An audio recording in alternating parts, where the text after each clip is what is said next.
Let's see. Ready? Yes. Rock, paper, scissors, shoot. Carissa LeMay has been a teacher for 13 years. She recently left Florida's public school system to open her own micro school in Port Richey, Florida. As a single mother of 3, she could not support her family with a state salary. Her paychecks were $1,200 biweekly. A lot of the funding seems to be spent towards resources, rather than paying a human being who's wanted to teach all their life a livable wage so they can be inspired enough and come to work with peace of mind to be able to have the rigor to show up and with a smile on their face and without the stresses of worrying about how they're going to pay their bills. One paycheck doesn't cover rent or groceries for the month.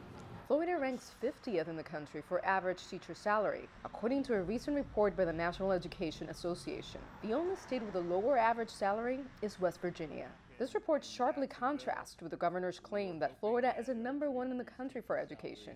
We started off at $500 million. This year, we'll have $1 billion in that teacher categorical program. Since we've already met our goal of average minimum salary, all that additional money can go to increase teacher salaries however the districts want to do it. The DeSantis administration called the teachers' pay report bogus and maintains that the state has invested more than $4 billion in teacher salary increases since DeSantis took office. They say Florida has increased the teacher's starting salary from $40,000 to $48,000.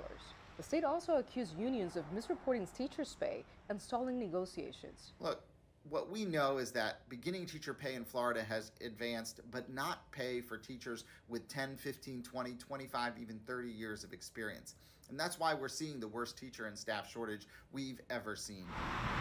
Some Florida districts are taking the problem into their own hands. Miami-Dade County Public Schools, the third largest school district in the U.S., has turned to residents to increase property taxes to boost teachers' pay and support school safety.